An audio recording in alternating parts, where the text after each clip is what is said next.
शासन और रायगढ़ की साइड से मैं यहाँ पे वेलकम करता हूँ। वेलकम मैम, आपका बहुत बहुत स्वागत है यहाँ पे रायगढ़ के चक्रधर समारोह में। और मैम यहाँ पे हमारे सारे प्रेस के जितने हमारे साथी हैं सब यहाँ पे आपसे इंटरेक्शन के लिए मैम हम ओपन करेंगे मैम एक आप चक्रधर समारोह के बारे में जो भी आप यहाँ पे एक्सपीरियंस है या जो भी परफॉर्म करना है एक छोटा सा बीच दे देंगे मैम, फिर हम क्वेश्चन ले लेंगे यहाँ पे जो भी है जैसा है मैम। Over to you. इस बहुत ही महत्वपूर्ण महोत्सव में मुझे निमंत्रण मिला है और मैं आप सबसे कि तकरीबन 30 साल से मैंने भारत में नृत्य नहीं किया है और वो मौका यहाँ से शुरू हो रहा है, तो मैं बहुत ही इस समारोह में मैं गणेश चतुर्थी के वक्त में जो गणेश जी को याद करते हुए मैं एक आध आइटम पेश करने जा रही हूँ। आशा करती हूँ कि आप सब प्रेस मेंबर्स और आइटम निबद्ध हैं और शायद आप में से काफ़ी लोग ये जानते होंगे कि मैं 4 शास्त्रीय नृत्य शैली में मैंने शिक्षा प्राप्त की है और न सिर्फ मैं उन्हें परफॉर्म करती हूँ पर मैं सिखा सकती हूँ, कोरियोग्राफ कर सकती हूँ वगैरह वगैरह। तो ये मेरे लिए बहुत आनंद का एक वातावरण लग रहा है और इतने सारे माइक्स यहाँ हैं मेरे सामने, तो ये इस बात को साबित करता है कि यहाँ के प्रेस के जो जनसंख्या है वो कितने प्रबल हैं। आप सबको उसकी शुभकामनाएं। आगे आप जो भी पूछना चाहें फिर सवाल जवाब को आगे रखते हैं। अमेरिका में आपने डांस अकेडमी खोली है, वहाँ पे आप ओडिसी सिखाती हैं, भरतनाट्यम सिखाती हैं, तो क्या अमेरिकन पीपुल वहाँ के लोग हमारे भारतीय शास्त्रीय संगीत में क्या रुचि रखते हैं और क्या सीखने के उत्सुकता रखते हैं? अमेरिका में भारत से माइग्रेट करने वाले लोग बहुत बढ़ गए हैं और माता पिता ही नहीं, छोटे बच्चे ही नहीं, लड़कियां ही नहीं, लड़के भी शास्त्रीय नृत्य और संगीत में दिलचस्पी रखते हैं। और मेरी खुशकिस्मती थी कि मैंने 3 अलग शैलियों में नृत्य की शिक्षा दी, छोटे से लेके बड़े लोगों को, कथक, भरतनाट्यम और ओडिसी। और उसके अलावा मैंने कुछ 2-3 अलग तरीके से अपने नृत्य को आगे बढ़ाया। एक, आप तो जानते हैं अमेरिका को कहते हैं मेल्टिंग पॉट, यानी कि एक ऐसा वेसल, एक ऐसा पात्र जिसमें विश्व के हर कोने से लोग आके बस जाते हैं और मिल जाते हैं एक दूसरे के साथ। तो मैंने फ्लामेंको, अफ्रीकन, यूरोपियन, वहाँ के डांसर्स के साथ बहुत सारी कोलैबोरेशंस की और इससे मालूम पड़ा कि भारतीय नृत्य और संगीत कितना पॉपुलर है।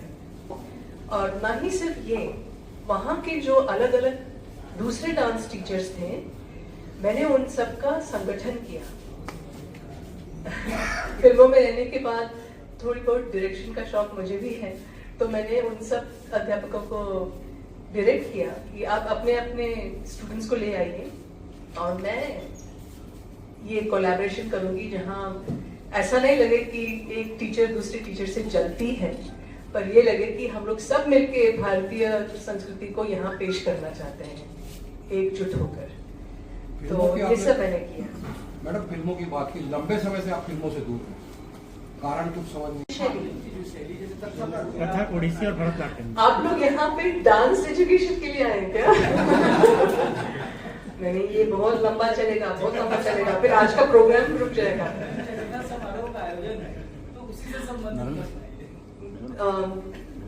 बहुत जल्दी मैं कहती हूँ, मैंने शुरुआत की भरतनाट्यम से जब मैं सिर्फ 1 साल की थी और वो शैली की विशेषता है उसमें जो संयम है, डिसिप्लिन है, एक ज्योमेट्रिकल उसका जो पैटर्न है बॉडी का, वो छोटे बच्चों के लिए जिसके तत्कार, लयकारी, फास्ट फुटवर्क, घूमर, जो पिरुएट्स लेते हैं, वो एक प्री टीनर जो बोलते हैं कि अभी तक टीनेज साल शुरू नहीं हुए, 8, 9, 10 साल के उम्र में बहुत सूट करते थे वो स्टेप्स।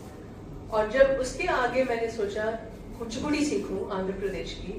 कुचिपुड़ी बहुत फ्लैम्बॉयंट है, जानते हैं क्यों? क्योंकि शुरुआत में औरतों को सामने आके परफॉर्म करने की अनुमति नहीं थी, तो मर्द स्त्री वेश पहन के वो परफॉर्म करते थे, तो वो स्टाइल कुछ ज्यादा ही एग्जैजरेटेड है। तो एक औरत भी जब डांस करती है तो थोड़ा श्रृंगार रूप कुछ ज्यादा ही हो जाता है, तो वो उस एज के लिए अच्छा था। और फाइनली मैंने ओडिसी सीखी है। ओडिसी मेरे अंदर जो एक औरत जागृत हो रही थी 18 साल की उम्र में, तो ओडिसी में जो भाव भंगिमाएं हैं, जो शिल्प, जो पत्थर की शिलाएं बन रही हैं, उनसे आधारित होके वो तैयार की गई है वो शैली, वो मेरे लिए बहुत बढ़िया फील हुई। तो मैं बस ये कह सकती हूँ कि मैंने ही ये 4 क्यों चूज किए, उसके आगे नेक्स्ट टाइम। आप भी कैसे कह सकते हैं कि कारण समझ नहीं सकते? शादी कुछ छोटी कारण होती है क्या? मेरे समझ में आपका ये सोच समझ में नहीं आया। लेकिन मैं 95 में मैंने हरीश से मुलाकात की जो यूएसए में थे। मुझे लगा कि यही मेरे सही लाइफ पार्टनर हैं और उन्होंने कोशिश की। मैंने मेरी रिक्वेस्ट पे 1 साल वो इंडिया में आके रहे। उन्होंने यहाँ अपने करियर को इंडिया में आगे बढ़ाने की कोशिश की, सिर्फ मेरी वजह से, कि मैं अपने रूट्स के साथ जुड़ी रहूं और यहाँ जो एक्टिंग डांसिंग वगैरह मैं कर रही थी उसको मैं ना छोड़ूं। पर मैं समझ गई वो 1 साल के दौरान कि यहाँ का जो माहौल है, और कहना तो नहीं चाहिए पर जो करप्शन है वो उसे झेल नहीं पाए। और मैंने कहा चलो मैं सब छोड़कर आ रही हूँ यूएसए और मैं वहाँ अपनी संस्कृति को आगे बढ़ाऊंगी, टीचर बनूंगी, कोई बात नहीं। इतनी बड़ी नामी गिरामी एक्ट्रेस हूँ, लेकिन मैंने कभी अपने आप को उससे जोड़ के नहीं रखा कि ये मेरा वजूद है और अगर ये नहीं रहा तो मैं कुछ भी नहीं। तो अमेरिका का सफर बहुत अच्छा रहा, अभी भी है, मेरा घर वहाँ है। लेकिन आप में से कितने लोग जानते हैं कि मैं यहाँ रीलोकेट हो गई हूँ? मेरे दोनों बच्चे अभी बड़े हैं, अपने आप को संभाल सकते हैं। पूरे परिवार के सपोर्ट, कोऑपरेशन और मोटिवेशन के साथ मैं इस उम्र में फिर से भारत आई हूँ कि इस एंटरटेनमेंट इंडस्ट्री में मैं फिर से जागरूक हो जाऊँ और कुछ कर दिखाऊं। मैम आपकी जो इतने बड़े आर्टिस्ट थे, फिर से वेब सीरीज में उनकी वापसी हुई है, बहुत ज्यादा रिस्पॉन्स भी मिल रहा है, क्या आपको भी बहुत जल्दी हम देखेंगे वेब सीरीज में? 2024 के अंत तक अच्छे अनाउंसमेंट्स आने वाली हैं। मैं खुद उनके बारे में अब नहीं कहना चाहती हूँ क्योंकि वो बेहतर होगा कि जो प्रोड्यूसर्स हैं उनकी तरफ से पब्लिसिटी अनाउंसमेंट। मैडम आपने करप्शन की बात की, आपने कहा कि इंडिया में उस पे मैं नहीं मुझे मालूम था ये मुझे आके वापस गाली मारेगा। उस पे नहीं जा रहा हूँ मैं ये कहना चाहता हूँ कि आपकी 90 मतलब वुमेन सेफ्टी के बारे में आपका क्या नजरिया है? ये सवाल कई लोग मुझसे पूछते हैं क्योंकि दामिनी फिल्म में जो मेरा मेन पात्र था वो एक ऐसी औरत का था जो लड़ी किसी के जो नाइंसाफी हुई थी किसी के साथ, उसके लिए वो लड़ी, अपने परिवार को छोड़कर वो लड़ी। तो कई लोग को लगता है कि मीनाक्षी ही दामिनी है, दामिनी ही मीनाक्षी है। मेरा सवाल इसीलिए है। हाँ, तो ये आइडेंटिफिकेशन बहुत हो जाता है लोगों को कि जो दामिनी ने किया फिल्म के पर्दे पे वो मीनाक्षी निजी जीवन में करेगी, ऐसा कुछ एक सोच है। मैं काश कि मैं इतनी सक्षम, इतनी सबल होती कि मैं कुछ एक्टिव काम करती इस बारे में, पर मैं इतना जरूर कहूंगी कि कोलकाता में जो हुआ वो बहुत ही गलत हुआ, हर तरीके से गलत हुआ और इसका कोई भी नहीं कह सकता कि ये बहुत अच्छा हुआ। ये तो ऐसी बात हो गई है कि हमारे देश में जो क्राइम अगेंस्ट वुमेन है उसको कैसे सुलझा सकते, ये सोच कैसे बदल सकती है? ये कलयुग है, सतयुग कब आएगा? कब लोगों में वो एक सोच बदल जाएगा कि दिस इज वायलेंस, वायलेंस हर रूप में, रेप भी एक वायलेंस एक्ट है, और वायलेंस इज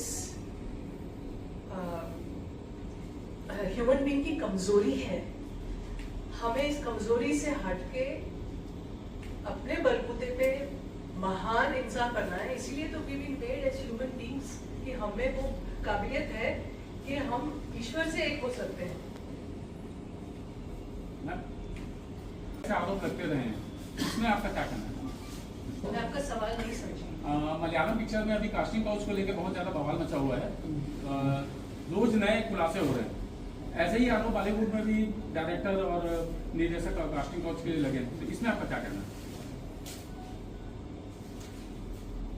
यही कहना है कि हे भगवान, इस दुनिया में देर है या ये अंधेर कंटिन्यू होते जाएगा, मैं यही कहूँगी। मैम, तब के फिल्म इंडस्ट्री में और अभी के में क्या अंतर पाती है? अंतर क्या क्या बदल गया, आप क्या बदलाव देखती हैं? बदला कुछ नहीं। अभी भी लोग फिल्म बनाते हैं ऑडियंस को रिझाने के लिए, उनको एंटरटेन करने के लिए और पैसे बनाने के लिए, और अपने आप को न्यूज़ में रखने के लिए। शायद टेक्नोलॉजी बदल गया है, स्टोरी आइडियाज बदल गई हैं, इंफ्रास्ट्रक्चर बदल गया है, सिस्टम बदल गया है कि कॉर्पोरेट्स आ गई हैं और ओरिजिनल जो प्रोड्यूसर्स होते थे, इंडिविजुअल प्रोड्यूसर्स, वो अब नहीं रहे उतने। बट ये फिल्म जगत तो वैसे ही है। मैम, अमेरिका की तरह क्या इंडिया में आपकी डांस एकेडमी का आपका कोई प्लान है खोलने का? मैं यहाँ सबसे पहले जो जो चीजें मैं जानती हूँ, यानी कि नृत्य, संगीत, अभिनय, हर चीज को मैं चाहती हूँ कि बढ़ाऊँ। मेरे वो टीचर हो, एक्ट्रेस हो, डांसर हो, किसी भी रोल में हो, तो देखते हैं समय के साथ क्या होता है।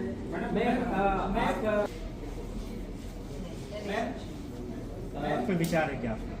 कई साल पहले जब सुनील दत्त साहब हमारे पाली हिल मुंबई एरिया के रिप्रेजेंटेटिव थे, उनके चल बस जाने के बाद कांग्रेस की तरफ से मुझे एक न्योता मिला कि क्या आप उस सीट में लड़ेंगी। और मैं कुछ अपने mid-20s में थी, अपने संगीत, नृत्य और एक्टिंग में बहुत खुश थी, और मुझे नहीं लगा कि मैं किसी भी एंगल से पॉलिटिशियन हूँ। और आज भी मुझे नहीं लगता। गोविंदा, वो इसलिए क्योंकि वो बहुत बढ़िया इंसान है और बहुत बढ़िया कलाकार है, और वो सामने वाले की जो फीलिंग्स है उसको देखते हुए उनके साथ काम करते हैं। बहुत कम लोग ऐसे हैं। नई पीढ़ी में मैं नई पीढ़ी में संगीत और नृत्य के प्रति मेरे जीवन में जो भी हुआ है उसके पीछे दो कारण हैं। सबसे पहले मेरी माँ, जो स्वयं बहुत अच्छी शास्त्रीय संगीत और नृत्य की विद्वान रही थी, और जिन्होंने मुझे सिखाया, मेरी पहली टीचर हुई थी। और उन्होंने सिमरी जैसे छोटे शहर में इतना संस्कृति को इतना बढ़ावा दिया। बहुत लोग जुड़ गए मेरी माँ के साथ। एक्टिंग हो, स्टेज प्लेस हो, डांस हो, नृत्य नाटिकाएं हो, सिंगिंग शोज हो, सब मेरी मम्मी करती थी, और मुझमें वो कला थी। वो पहले से अंदर से